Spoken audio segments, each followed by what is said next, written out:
রব্বুল আলামিন বলেন, লাকাদ কানা লাকুম ফি রাসূলিল্লাহি উসওয়াতুন হাসানাহ।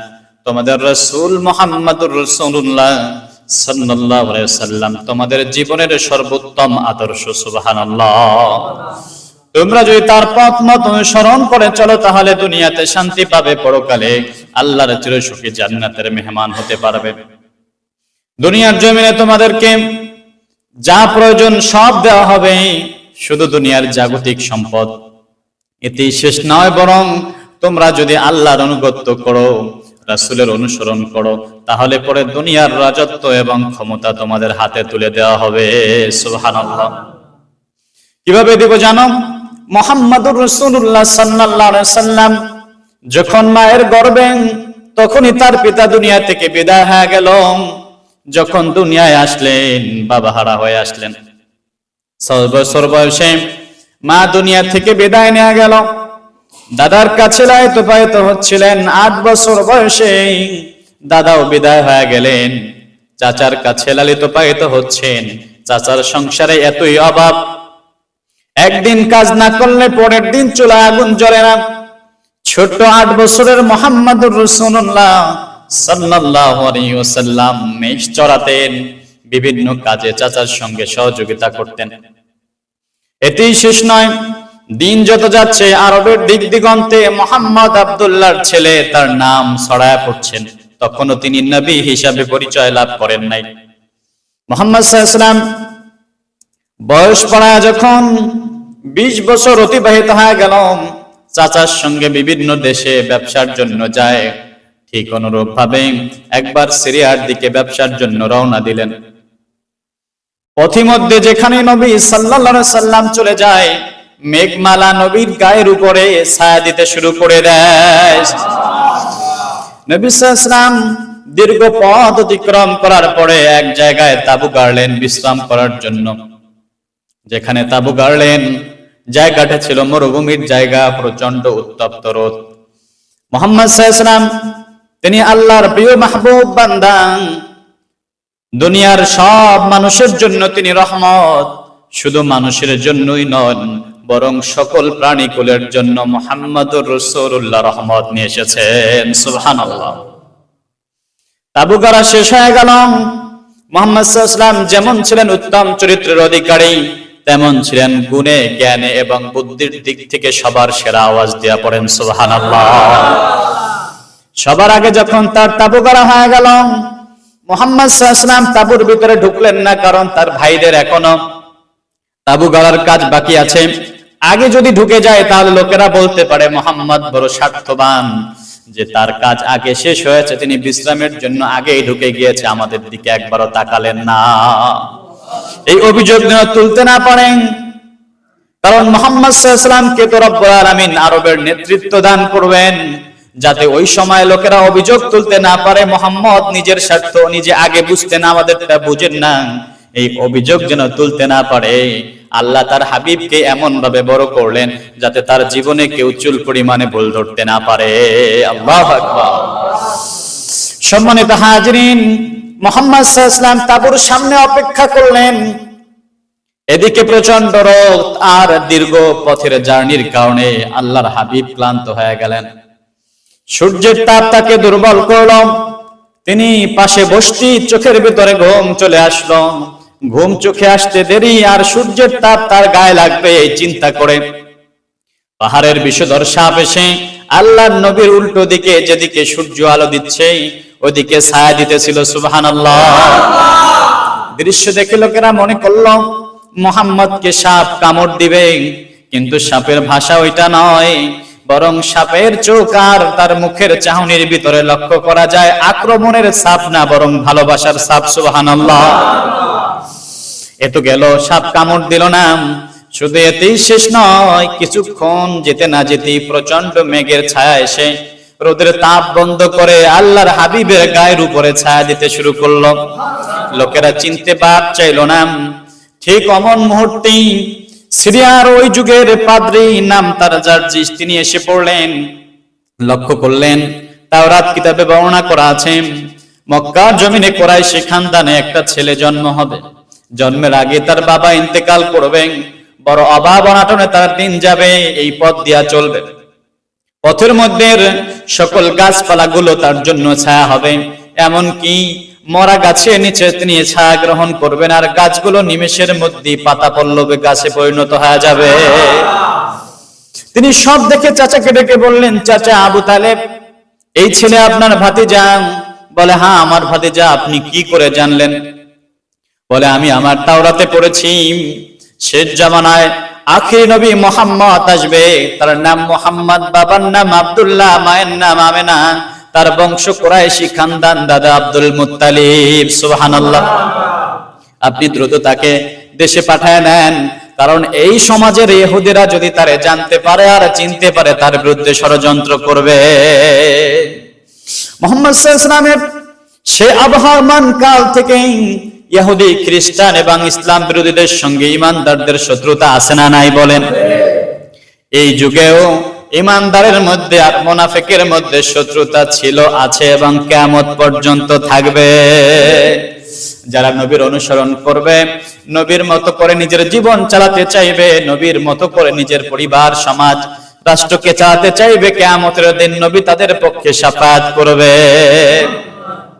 কবরে যতই আপনি বলেন না কেন, মিনহা খালাকনাকুম ওয়া ফিহা নুঈদুকুম ওয়া মিনহা নুখরিজুকুম তারাতান উখরা। আল্লাহু আকবার। আল্লাহ শিখাচ্ছেন, বান্দা, এই মাটি থেকে তোমারে বানালাম, খবরদার, সাবধান, মাটির তৈরি মানুষ হয়ে নিজেকে অহংকার করিও না, দাম্ভিকতা করিও না, বরং সমাজের মধ্যে মাটির মতো হয়ে সোজাভাবে চলাফেরা করো। অনুখরিজুকুম তারাতান উখরা, আর এই মাটি থেকে তোমাকে উঠানো হবে। কারণ কি জানো?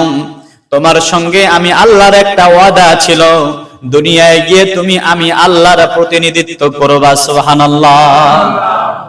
রব্বুল আলামিন বলেন, ইন্নী জাইলুন ফিল আরদি খলিফা, নিশ্চয় আমি জমিনে আমার প্রতিনিধি দল পাঠালাম, তারা আমার কোরআনগুলো মানুষের কাছে পৌঁছায় দিবে আমার নবীর দেখানো পথ অনুযায়ী। সুবহানাল্লাহ।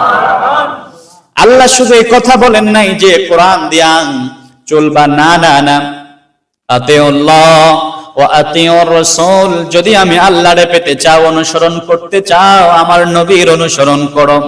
আমার নবীরে যারা অনুসরণ করতে চাও, আমার নবী তো বিদায় হয়ে যাবে, চোখ লক্ষর আড়াল হয়ে যাবে, লোক চক্ষুর আড়াল হবে, নবীর তো পাওয়া যাবে না, তাহলে কি করে নবীর অনুসরণ করবা? নবীর সাহাবী আবু বকর, ওমর, ওসমান, আলী রাদিয়াল্লাহু তাআলা আলাইহিম আজমাইন, তাদের অনুসরণ করবা। ও আমাদের রব, তারাও তো আমাদের থেকে বিদায় নিল, নবীও পাইলাম না, সাহাবীও পেলাম না, কি করে আপনার নবীর অনুসরণ আমরা পরিপূর্ণ পেতে পারি? আল্লাহ বলেন, ওয়া উলিল আমরি ওয়া উলুল আমরি মিনকুম, তাদের অনুসরণ করো যারা তোমাদেরকে সৎ কাজের আদেশ দেয় এবং অসৎ কাজে তোমাদেরকে সতর্ক করে দেয়। সুবহানাল্লাহ। ওই সকল নেতাদের অনুসরণ করবা যারা তোমাদেরকে বারংবার সৎ কাজের আদেশ দেয়। ও আমার ভাইয়েরা, ও আমার বৃদ্ধা বাবারা, মায়েরা, বোনেরা, তোমরা এই অসৎ কাজগুলো করবে না, তাহলে জাহান্নাম আছে, যে জাহান্নাম দুনিয়ার আগুনের চেয়ে 70 গুণ তেজস্বী। আল্লাহ বলেন, ওয়াকুদুহান নাসু ওয়াল হিজারা। আল্লাহু আকবার। ও দুনিয়ার মানুষ, কি মনে করেছো? আল্লাহ বলছেন জাহান্নামের ইন্ধন হবে মানুষ আর পাথর, মানুষ আর পাথর দিয়ে আমি রব জাহান্নামের আগুন জ্বালাবো। কাদেরকে দিয়ে? ওই সকল লোকেরা যারা নাকি আল্লাহর আদেশ জানার পরে তারা মুখ ফিরিয়ে নিয়েছে, তাদের ইচ্ছে মতো চলেছে, মন যেদিকে তাদেরকে চলতে বলেছে ওদিকে চলেছে। আল্লাহ কি বলেছেন, রাসূল কি বলেছেন, এদিকে তাদের ভ্রুক্ষেপ ছিল না। খাও দাও, ফুর্তি করো, আগামীকাল বাঁচবে কিনা বলতে পারো, এই রকমের চিন্তা তাদের ছিল। নগদ যা পাও হাত পেতে নাও, বাকির খাতায় শূন্য থাক, এমন কথা লোকেরা বলে কি বলে না? কিন্তু ইমানদারের চিন্তা ওইটা নয়। ইমানদারের চিন্তা হলো দুনিয়ায় কি পেলাম না পেলাম ওইটা হিসাবের বিষয় নয়, বিষয় হলো আমার রবের আমি গোলামি করতে পারছি কিনা। আমার রব যদি আমার উপরে খুশি থাকে আর গোটা পৃথিবী যদি আমার উল্টো হয়ে যায়, আমার মন খারাপ করার কিছু নাই। আল্লাহ বলেন লা তাহজান, তাদের চিন্তাও নাই, ওয়ালা খাউফুন আলাইহিম, তাদের কোনো ভয়ও নাই, তাদের জন্য আমি রব আমার সুবিশাল জান্নাত প্রস্তুত করে রেখেছি। সুবহানাল্লাহ। যদি জান্নাত পেতে চাও তাহলে নবীরা যেমন সত্যের পথে চলেছে, সত্যের পথে ডেকেছে, অন্যায় পথ থেকে মানুষকে সতর্ক করেছে, অন্যায় থেকে মানুষদেরকে বাঁচানোর জন্য তাদের চিন্তা চেতনা ফিকির গুলো প্রচুর পরিমাণে ব্যয় করেছে। তোমরা ওই পথ ধরো, ওই পথে চলো, আর ওই পথে যদি চলো তোমাদের উপরে অত্যাচার আসবে। বলতেছিলাম মুহাম্মদ সাল্লাল্লাহু আলাইহি ওয়াসাল্লাম সব দিকে সুখ্যাতিপূর্ণ।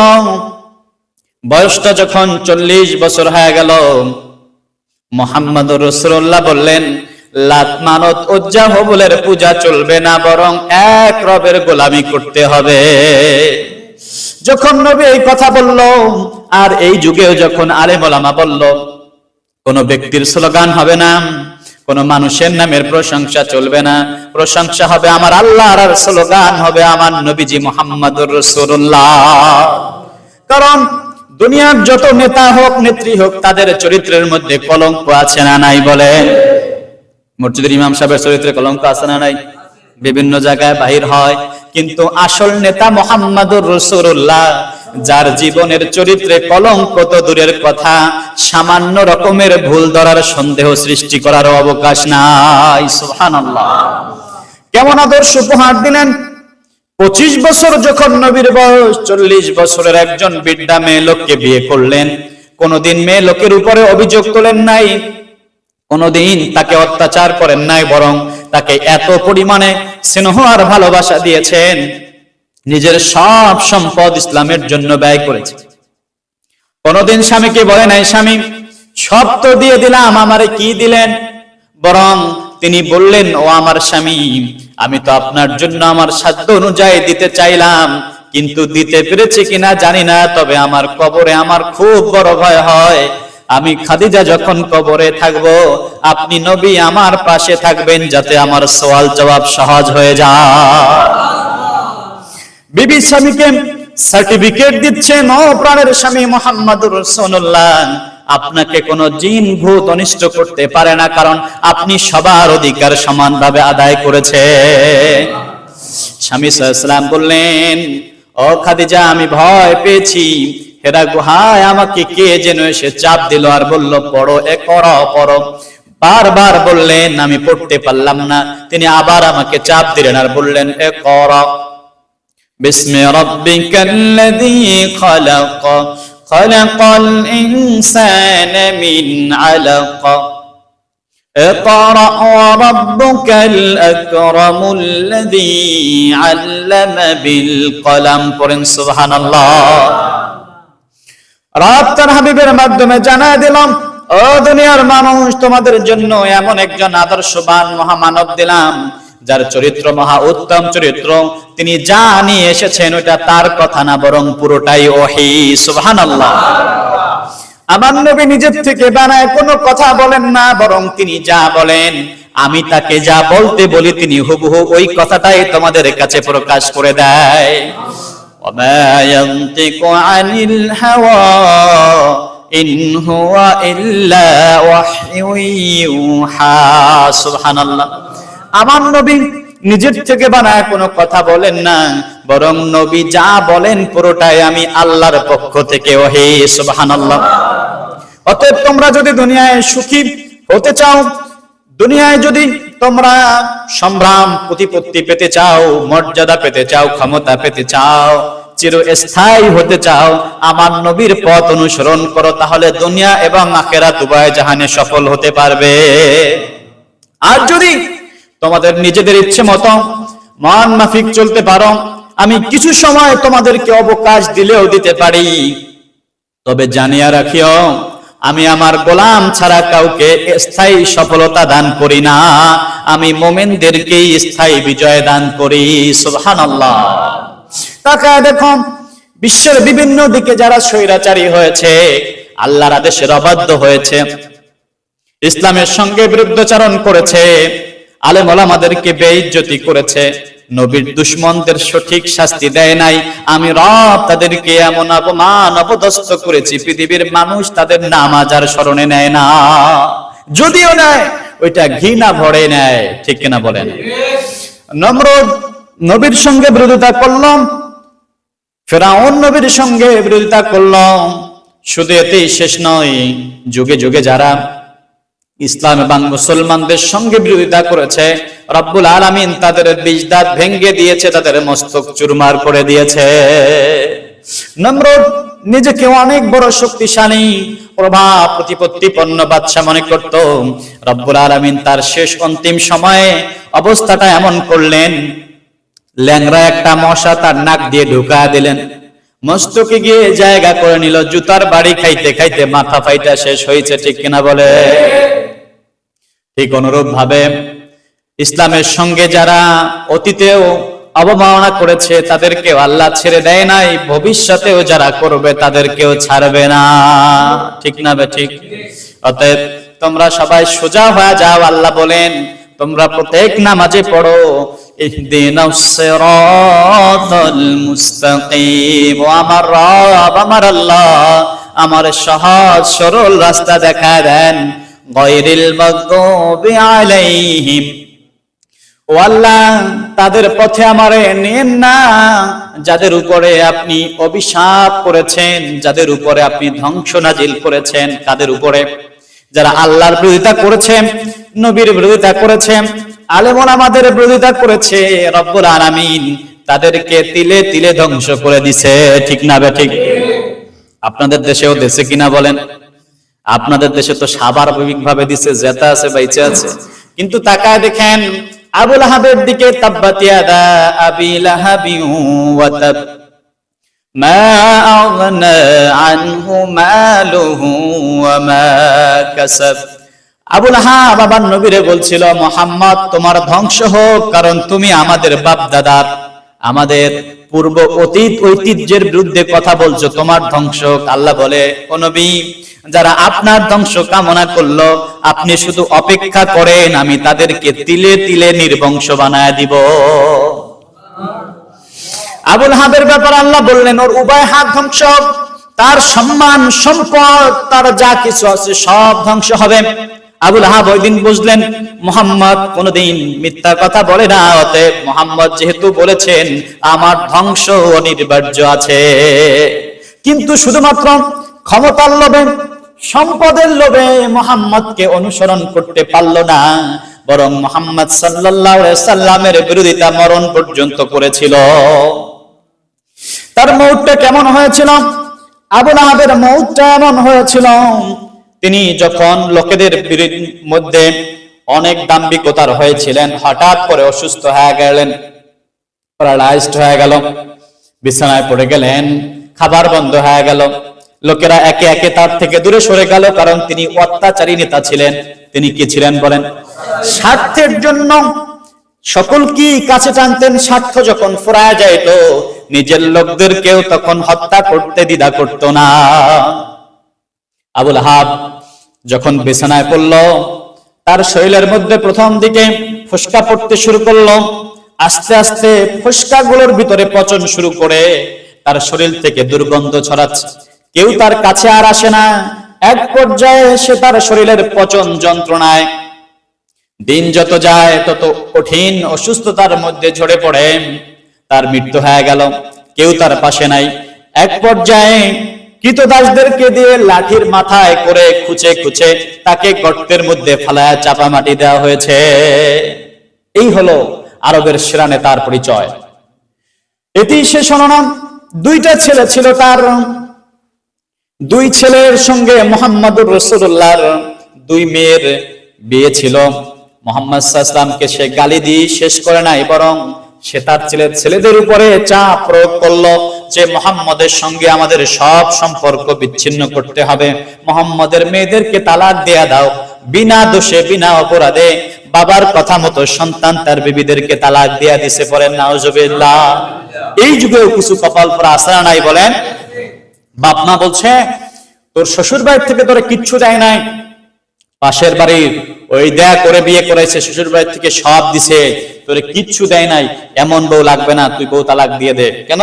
কোনো অপরাধ নাই, শুধুমাত্র যৌতুক দেয় নাই, এই অপরাধে পিতামাতার চাপে ছেলে তার স্ত্রীকে তালাক দিয়ে দিয়েছে। এমন কপাল পরা আছে না নাই বলেন? অতএব বোঝা যায় ওই যুগের খাসলত তারা লোক আজও এই যুগে আছে, কিন্তু নামে তারা মুসলমান, কামে কাফেরের খাসলত আছে না নাই? ওই যুগের কাফের যেই অপরাধ করার কারণে ধ্বংস হয়েছে, এই যুগে মুসলমান নামধারীরা ওই অপরাধ করার কারণে ধ্বংস হবে, চির জাহান্নামে পতিত হবে, আছে না নাই? মেয়ে পক্ষের কাছ থেকে কোন রূপ ভাবে যৌতুক চা নেওয়া যাবে না। যদি তারা নিজের আপন ইচ্ছায় কোনো দেনা ছাড়া, ঋণ ছাড়া, সামাজিকতা ছাড়া দিতে চায়, তাহলে হাদিয়া হিসেবে নিতে আপত্তি নাই। কিন্তু আমাদের দেশে অধিকাংশ বিয়েগুলোতে মেয়ের বাবা ধার করে, কর্জ করে, এরপরে মানুষের থেকে চান্দা ধইরা মেয়ের বিয়েতে বরযাত্রীর নামে এই বিভিন্ন রকমের কালচার আছে না নাই বলেন? শ্বশুরের যদি টাকা থাকে, সে তার মেয়ে জামাইকে দিতে চায়, কোনো আপত্তি নাই, কিন্তু ধার করে, নিজের ঘরে কষ্ট করে, নিজের বাসস্থানের পুঁজি বন্ধ করে, নিজের চাহিদা বন্ধ করে, এরপরে মেয়ের জন্য জামাইয়ের পকেট ভর্তি করে, বেআইয়ের মন খুশি করে, বেআইনের মন খুশি করে দিতে হবে, এটা ইসলামের রীতি নয়, বরং এটা ইহুদি, খ্রিস্টান আর শয়তানের রীতি। কথা কোন ঠিক কিনা? এগুলো বন্ধ করতে হবে। সম্মানিত শুধু বলছিলাম, মুহাম্মদ সাল্লাল্লাহু আলাইহি ওয়াসাল্লাম 40 বছর বয়সে যখন আসলেন, আরবের নেতারা মুহাম্মদের বিরুদ্ধে লাগলো, কারণ মুহাম্মদ সাল্লাল্লাহু আলাইহি ওয়াসাল্লাম এবার যে দাওয়াত দেয়, এই দাওয়াত যদি মানে, তাহলে তাদের চুরির যে মাধ্যম থাকবে না, আত্মসাৎ করার যে কৌশল ওইটা থাকবে না, বরং তাদের নেতামি সব শেষ হয়ে যাবে, বরং নেতামি হবে একমাত্র আল্লাহ এবং তার রাসূলের। পড়েন সুবহানাল্লাহ। সবাই শত্রুতা শুরু করে দিল। 40টা বছর তারা এত ভালো জানলো, কিন্তু এখন তারা এমন শত্রুতা করলো, দুই পাহাড়ের পাদদেশে মুহাম্মদ সাল্লাল্লাহু আলাইহি ওয়াসাল্লাম এবং তার স্ত্রী, তার অধীনস্থ যারা আছে, সকলকে পাহাড়ের ভিতরে এক ঘরোয়া করে রাখলো। কারণ মুহাম্মদ সাল্লাল্লাহু আলাইহি ওয়াসাল্লাম বাপ দাদার বিরুদ্ধে কথা বলে। কিসের বিরুদ্ধে বলেন? ওদের বাপ দাদারা ছিল মূর্তি পূজারী, আর মুহাম্মদ সাল্লাল্লাহু আলাইহি ওয়াসাল্লাম বলছেন সৃষ্টি যার, আইন চলবে তার। সৃষ্টি কার? আল্লাহ। আপনি আমি কার সৃষ্টি? আল্লাহ। গোটা বিশ্ব জগৎ কার? আল্লাহ। আইন চলবে কার? আল্লাহ। না না না, এইখানে যারা আছেন সবাই আল্লাহর আইন চলুক এটা চান? আরে না, প্রয়োজন চাই। যদি আল্লাহর আইন চলতো, স্বাধীনতার 54 বছর অতিবাহিত হয়ে যায়, আজ পর্যন্ত পার্লামেন্টে কোরআনের একটা আইন ও বিল পাস করা হয় নাই। কারণ এই দেশের অধিকাংশ লোক মসজিদে ইমানদার, বাইরে মুনাফিক। কথা ঠিক না বেঠে? মসজিদে মানবেন যে রবকে, বাহিরেও মানতে হবে ওই রবকে। যদি পারেন তো আপনি টাটকা মুসলমান, আর যদি না পারেন আপনি টাটকা মুনাফিক, এর মধ্যে কোনো ভেজাল নাই। মসজিদ আল্লাহর ঘর, এতে কোনো সন্দেহ আছে? এটা ট্রেনিং সেন্টার। প্রতি জুমাবারে লোকেরা আসবে, এখান থেকে তাদের জীবনের পুঁজিগুলো গ্রহণ করবে, পুরো এক সপ্তাহ ওই অনুযায়ী চলবে, আবার ভুলে যাবে, আগামী সপ্তাহে আবার যে দিক নির্দেশনা দেবে ওইটা মানবে করে, তার পুরো 365 দিন চলতে থাকবে। ঠিক কিনা বলেন? কিন্তু যদি বাহিরে গিয়া অন্য মত, অন্য পথ, ভিন্ন অবলম্বন করতে হয়, তাহলে বুঝতে হয় আপনি নামাজে আল্লাহর সামনে যা বলছেন ওইটার সঙ্গে আপনার বাহিরের কাজকর্মের মিল নাই। ঠিক কিনা বলেন? নামাজে দাঁড়ায় আপনি বলছেন ইন্নী ওয়াজ্জাহতু ওয়াজহিয়া লিল্লাযী ফাতারাস সামাওয়াতি ওয়াল আরদা হানিফা ওয়া মা আনা মিনাল মুশরিকিন। এই কথা বলার অপরাধে ইব্রাহিম আলাইহিস সালামকে তার বাপ, তার প্রতিবেশীরা, বন্ধুরা মিলে আগুনে ফালায় দিল। আর আপনি ওই কথা বলছেন, কিন্তু আপনারে কেউ মারে না, আপনার বিরুদ্ধে কেউ অ্যাকশনেও যায় না। তাই বোঝা যায় হয় ইব্রাহিম আলাইহিস সালাম ভুল করছেন, অথবা আপনি ভুল করছেন। কারা ভুল করছে? নবীরা ভুল করছে। এই কথা যদি কারো দিলের মধ্যে একটু পরিমাণে জায়গা পায়, ঈমান শেষ ও কাফের হয়ে মারা যাবে। নবীরা ভুল করেন নাই, বরং নবীদের প্রত্যেকটা ছিল আমাদের জন্য শিক্ষা। পড়েন সুবহানাল্লাহ। কোন নবী ভুল করেন নাই, কোন নবী পাপ করেন নাই, বরং তারা নিষ্পাপ, তারা মাসুম, তাদেরকে স্বয়ং আল্লাহ দিক নির্দেশনা দিয়ে চালায়। আমরা যা করছি ভুল পথে যাচ্ছি। নবী বললেন আমি আমার মুখ, আমি আমার অস্তিত্ব, আমার মেধা, আমার শক্তি, আমার উপার্জন, আমার সম্পদ সব আকাশ আর জমিনের মালিক আল্লাহর কাছে সঁপে দিলাম। সুবহানাল্লাহ। ওমা আনা মিনাল মুশরিকিন, আর আমি মুশরিকদের দলেও নাই, ধারেও নাই, কাছেও নাই, মুশরিকদের বন্ধু বানাই নাই। আল্লাহ, আমি মুশরিকদের থেকে সম্পূর্ণ আলাদা। আমি একজন নিরেট আপনার গোলাম, আপনার খাঁটি গুলাম। আমি আপনার একমাত্র গোলামি করতে চাই। এই কথা বলার অপরাধে নমরুদ সহ তার সাঙ্গপাঙ্গরা ইব্রাহিম আলাইহিস সালামকে আগুনে ফালাইছিল। এই ওয়াজ কি আপনারা জানেন? ইব্রাহিম আলাইহিস সালাম দেখতে খারাপ ছিল? ইব্রাহিম আলাইহিস সালাম জ্ঞানে, বিদ্যা, বুদ্ধিতে কম ছিল? বরং না, তৎকালীন জমানায় সর্বোচ্চ সম্মান, সর্বোচ্চ চেহারা, সর্বোচ্চ জ্ঞান, সর্বোচ্চ কৌশল, যত গুণ থাকা যায় সর্বোচ্চ গুণ আল্লাহ তৎকালীন জমানায় ওই নবীর মধ্যে দান করেছিলেন। কোন নবী কালো ছিলেন না, কোন নবী বিকলাঙ্গ ছিলেন না, কোন নবী বুদ্ধি শুদ্ধি কম এমন প্রশ্ন তো করাই চলে না। বরং ওই যুগের মধ্যে সেরা মানব নবীরা ছিলেন। সুবহানাল্লাহ। এই নবীদেরকে ছাড়ে নাই। আমাদের দেশে হুজুররাও যদি নবীদের মতো করে ডাইরেক্ট ওয়াজ করে দেয়, মসজিদের কমিটির ঘুষখোর, সুদখোর, মসজিদের কমিটি চরিত্রহীন, মসজিদে হুজুররা সুস্থ থাকতে দেবে? মাসের মধ্যে হুজুর পাল্টাইবে 4 বার কমসে কম, আছে না নাই বলেন? মসজিদ কমিটিতে সুদখোর, ঘুষখোর, জেনাকার, চরিত্রহীন, লুচ্চা, ডাকাত, টেন্ডারবাজ এগুলো থাকতে পারবে না। পারবে কি বলেন? হয় তারা থাকবে না ইমাম সাহেব থাকবে। আর না হলে যদি হেরাও থাকে, ইমাম সাহেব থাকে, তাহলে বুঝতে হবে সাপও মরবে না, লাঠিও ভাঙবে না, ইমাম সাহেব এমন পদে। ঠিক না? ঠিক বলেন? আর এই ইমাম দিয়া মরা রাত পর্যন্ত নামাজ পড়লেও ইমান পরিপূর্ণ হবে না, ইমান আংশিক থাইকা যাবে। আর কিয়ামত আল্লাহর দরবারে জবাব দেওয়া লাগবে। কেন দেওয়া লাগবে? ইমাম তো শুধুমাত্র কমিটির অনুযায়ী চলবে এমন নয়, বরং ইমাম হচ্ছে নেতা। মুহাম্মদ সাল্লাল্লাহু আলাইহি ওয়াসাল্লাম আসল নেতা। ওই নেতার অনুসরণ করে মসজিদের ইমাম খতিব চলবে। তাতে চাকরি থাকলে থাকবে, যাইলে যাইবে, কমিটি খুশি থাকলে থাকলো, না থাকলে না থাকলো। কথা ঠিক কিনা বলেন? আচ্ছা বলেন, কোন ইমাম কমিটির গোলামি করলো, কমিটির খুশি করে চাকরি স্থায়ী করলো, বলেন তো আজরাইল যখন আসবে কমিটি কি তারে এক মুহূর্ত সময় বাঁচায় রাখতে পারবে? যে হুজুর আমাদের খুব ভালো সার্ভিস দিছে, অতএব আজরাইলের হাত থেকে হুজুরকে আমরা কিছু সময় বাঁচাই, একটু কোরমা পোলাও খাওয়াই, পারবে কি? যদি বাঁচাই না যায়, দুনিয়ায় চেমচামি করে, কমিটির গোলামি করে, নেতার গোলামি করে লাভ কি? লাভ আছে কোনো? গোলামি হবে একজনের, যার কাছে আমাদেরকে যেতে হবে। আল্লাহর কাছে যেতে হবে কিনা? শুধু যেতেই হবে না, জীবনে যা কিছু করেছি সব পাই টু পাই হিসাব দিয়ে তার কাছ থেকে হয় জান্নাত নিতে হবে, সঠিকভাবে দিতে না পারলে জাহান্নামে চূড়ান্ত ভাবেই তাকে দেওয়া হবে। পরে নাউজুবিল্লাহ। রব্বুল আলামিন আমাদের সকলকে আল্লাহ তাআলার গোলামির সর্বোচ্চ পর্যায়ে পৌঁছার তৌফিক দান করেন। পড়েন আমিন। সত্যকে সত্য বলে মিথ্যাকে বর্জন করে আল্লাহ তাআলা আমাদেরকে একনিষ্ঠভাবে আল্লাহ তাআলার হাবিব মুহাম্মদুর রাসূলুল্লাহ সাল্লাল্লাহু আলাইহি সাল্লামের অনুসরণ করার তৌফিক দান করেন। আর রাসূলের অনুসরণের মধ্যেই আমাদের মুক্তি রয়েছে। কথা বলেন ঠিক কিনা? আমরা আজ মনে করছি অমুক নেতা, অমুক দল, অমুক প্রতিষ্ঠান যদি এই ক্ষমতায় থাকে তাহলে মনে হয় দেশ ভালো চলবে। না, মিথ্যা কথা।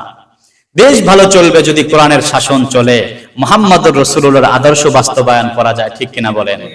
54 বছর আমরা পারি নাই, আমাদের দেশ 2 বার স্বাধীন করা লাগছে কিনা বলেন?